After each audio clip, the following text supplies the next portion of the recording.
ನಾನೇನು ಹೆಚ್ಚಿನದಾಗಿ ನಿಮಗೆ ಹೇಳಬೇಕಾಗಿಲ್ಲ. ಆದರೆ ಒಂದೆರಡು ವಿಷಯನ ಹೇಳಲಿಕ್ಕೆ ಪ್ರಸ್ತಾಪ ಮಾಡಲಿಕ್ಕೆ ಬಯಸ್ತೀನಿ. ಸನ್ಮಾನ್ಯ ಕುಮಾರಸ್ವಾಮಿ ಅವರು ತಮ್ಮ ಮಗ ನಿಖಿಲ್ ಕುಮಾರಸ್ವಾಮಿ ಅವರು 2 ಬಾರಿ ಸೋತಿದ್ದಾರೆ. ಕುತಂತ್ರದಿಂದ ಷಡ್ಯಂತ್ರ ಮಾಡಿ ಸೋಲಿಸ್ಬಿಟ್ರು. ಚನ್ನಪಟ್ಟಣದಲ್ಲಿ ನಿಮ್ಮ ಮಡ್ಲಿಗೆ ಆಗ್ತಾ ಇದ್ದೀನಿ ಅಂತೇಳಿ ಕಣ್ಣೀರನ್ನ ಸುರಿಸ್ತವ್ರೆ. ನಿಮಗೆಲ್ಲ ಗೊತ್ತಿರಬೇಕು, ನಿಖಿಲ್ ಕುಮಾರಸ್ವಾಮಿ ಸೋತದ್ದು ಮಂಡ್ಯದಲ್ಲಿ, ನೆಕ್ಸ್ಟ್ ಸೋತಿದ್ದು ರಾಮನಗರದಲ್ಲಿ. ಆದರೆ ಮತ್ತೆ ಚನ್ನಪಟ್ಟಣದಲ್ಲಿ ಬಂದು ಹೇಳ್ತವ್ರೆ ನಾವು ಸೋತಿದ್ದೀವಿ ಅಂತ. ಚನ್ನಪಟ್ಟಣದವ್ರು ನಿಮ್ಗೇನು ಅನ್ಯಾಯ ಮಾಡಲಿಲ್ಲ ಕುಮಾರಸ್ವಾಮಿ ಅವರು, ದೇವೇಗೌಡರ ಕುಟುಂಬಕ್ಕೆ ಎಲ್ಲ ಸ್ಥಾನಮಾನನೂ ಕೂಡ ಈ ದೇಶದಲ್ಲಿ ಅತ್ಯುನ್ನತ ಸ್ಥಾನವನ್ನು ಒದಗಿಸಿಕೊಟ್ಟಂಥ ಜಿಲ್ಲೆ ದೇವೇಗೌಡರ ಕುಟುಂಬಕ್ಕೆ ಈ ರಾಮನಗರ ಜಿಲ್ಲೆ. ಆದರೆ ನೀವು ಏನು ಮಾಡಿದ್ದೀರಿ ಇಲ್ಲಿ ರಾಮನಗರ ಜಿಲ್ಲೆಯಲ್ಲಿ? ನಿಖಿಲ್ ಕುಮಾರಸ್ವಾಮಿ ಮೊನ್ನೆ ಮಂಡ್ಯ, ನಿನ್ನೆ ರಾಮನಗರ, ಇವತ್ತು ಚನ್ನಪಟ್ಟಣ, ನಾಳೆ ಹಾಸನ ಗುಡ್ಸ್ ರೆಡಿ ಮಾಡ್ಕೊಂಡವ್ರು ಹೋಗೋಕ್ಕೆ. ನಿಮಗೆಲ್ಲ ಗೊತ್ತು. ಇವತ್ತು CP ಯೋಗೇಶ್ವರ್ ಅವರು 2 ಬಾರಿ ಇದೇ ಕುಮಾರಸ್ವಾಮಿ ಅವರ ವಿರುದ್ಧವಾಗಿ 2 ಬಾರಿ ಸೋತಿದ್ದಾರೆ.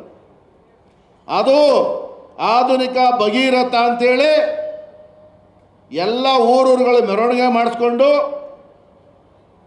ಯಡಿಯೂರಪ್ಪನವ್ರ ಆದಿಯಾಗಿ, ಕುಮಾರಸ್ವಾಮಿಯವ್ರ ಆದಿಯಾಗಿ ಎಲ್ಲರೂ ಕೂಡ ಅವ್ರ ಜೊತೆಲಿದ್ದಾಗ ಬೆಂತಡ್ತಿದ್ರು ಭಗೀರಥ ಅಂತ, ಆಧುನಿಕ ಭಗೀರಥ ಅಂತ. ಅಂಥವನ್ನ 2 ಬಾರಿ ನಾವು ಸೋಲಿಸಿದ್ವಿ. ಇವತ್ತು ನಾವು ಕೈ ಹಿಡಿಬೇಕಾಗಿರೋದು CP ಯೋಗೇಶ್ವರ್ ಅವ್ರನ್ನ. ಇವತ್ತು ನೆನೆ ದಿನ ಕುಮಾರಸ್ವಾಮಿ ಅವರು ಹೇಳ್ತಾರೆ ಕಳ್ಳರೆಲ್ಲ ಒಂದಾಗ್ಬಿಟ್ಟವ್ರೆ ಅಂತ. ಅವನ ಮಗನಿಗೆ ಸಪೋರ್ಟ್ ಮಾಡಿದರೆ ಯೋಗೇಶ್ವರ್ ಒಳ್ಳೆಯವನು, ಆಧುನಿಕ ಭಗೀರಥನೆ. ಆದರೆ ನಾವೆಲ್ಲ ಏನು ಅವ್ರನ್ನ ತುಳಿಸ್ಕೊಂಡು ಈಚೆಗೆ ಬಂದು ಬಾಲಕೃಷ್ಣ ಅವ್ರು ಹೇಳ್ದಂಗೆ CP ಯೋಗೇಶ್ವರ್ನು ಕೂಡ ಮುಗಿಸ್ಬಿಟ್ಟಿದ್ರು. ಈಗಲೇ CP ಯೋಗೇಶ್ವರನ ಜೊತೆಲಿ ಇಟ್ಕೊಂಡು ಅವ್ರ ಬಾವನ್ನ MP ಮಾಡಿದ್ರು. ಡಾಕ್ಟರ್ ಮಂಜುನಾಥ್ ಅವ್ರನ್ನ MP ಮಾಡುವಂಥ ಸಂದರ್ಭದಲ್ಲಿ ಮಂಜುನಾಥ್ಗೆ ಆರೋಗ್ಯ ಸಚಿವ ಆಗ್ತಾರೆ. BJP ಹೈಕಮಾಂಡ್ ಒಪ್ಕೊಬಿಟ್ಟದೆ, ಹೃದಯವಂತ ಅವರು ಈ ದೇಶದ ಆರೋಗ್ಯ ಸಚಿವ ಅಂಥೇಳಿ ಎಲ್ಲ ಚರ್ಚೆ ಆಯಿತು. ಯೋಗೇಶ್ವರ್ ಇಟ್ಕೊಂಡು ಅಲ್ಲಿ ಅವ್ರನ್ನ MP ಮಾಡಿದ್ರು.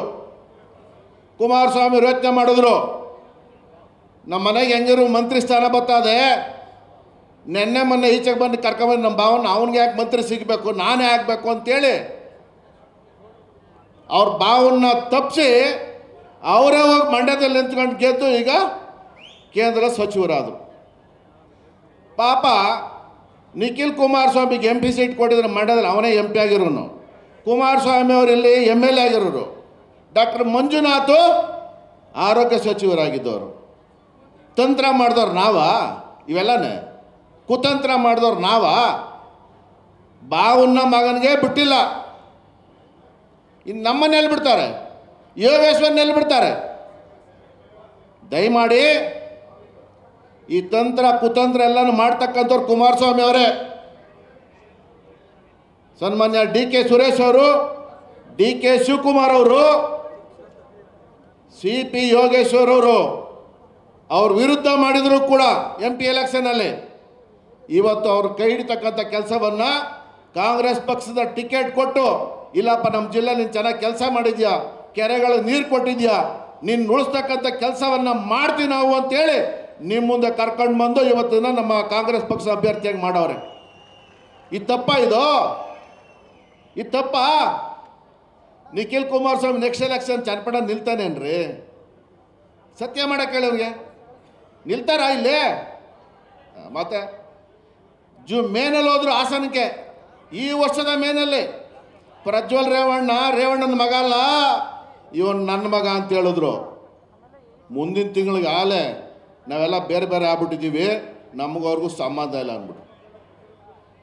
ಅದೇ ಥರ ಎಲ್ಲ ಸಂದರ್ಭಗಳಲ್ಲೂ ಕೂಡ ಎರಡೆರಡು ರೀತಿ ಮಾತಾಡ್ತಾರೆ, ಎರಡೆರಡು ನಾಲ್ಗೆ.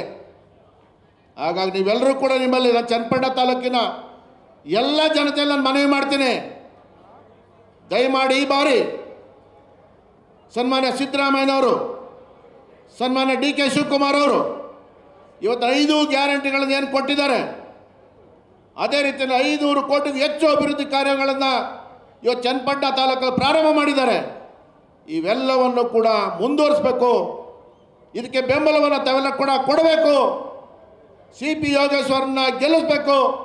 ಕಾಂಗ್ರೆಸ್ ಅಭ್ಯರ್ಥಿ ತಾವೆಲ್ಲರೂ ಕೂಡ ಗೆಲ್ಲಿಸೋದ್ರ ಮುಖಾಂತರ ಈ ಚನ್ನಪಟ್ಟಣದ ತಾಲೂಕಿನ ಅಭಿವೃದ್ಧಿಗೆ ತಾವೆಲ್ಲರೂ ಕೂಡ ಕೈ ಜೋಡಿಸ್ಬೇಕು ಅಂತೇಳಿ ತಮ್ಮಲ್ಲಿ ನಾನೆಲ್ಲರೂ ಕೂಡ ನಾನು ಕೈ ಮುಗಿದು ಪ್ರಾರ್ಥನೆ ಮಾಡಿ, ತಾವೆಲ್ಲರೂ ಕೂಡ ಮಾಡ್ತೀರಾ ಅದನ್ನು ಅಂತ ಹೇಳಿ ತಾವೆಲ್ಲರೂ ಒಂದೇ ಒಂದ್ಸಲಿ ಅವರಿಗೆ ಕೈ ಎತ್ತಿ CP ಯೋಗೇಶ್ವರನ ಗೆಲ್ಲಿಸ್ತೀವಿ ಅನ್ನೋಂಥ ಮಾತು ತಾವೆಲ್ಲರೂ ಕೂಡ ಹೇಳಬೇಕು. ಆತನಿಗೆ ಅವಕಾಶ, ಒಂದು ಆಶೀರ್ವಾದವನ್ನು ಮಾಡಬೇಕು ಅಂತೇಳಿ ತಮ್ಮೆಲ್ಲರೂ ಕೂಡ ಕೈ ಮುಗಿ ಪ್ರಾರ್ಥನೆ ಮಾಡಿ ನಾನು ಮಾತು ಮುಗಿಸ್ತೀನಿ. ನಮಸ್ಕಾರ. ನ್ಯೂಸ್ ಫಸ್ಟ್, ನಿರ್ಭೀತಿಯಿಂದ ನಿಮ್ಮ ಪರವಾಗಿ.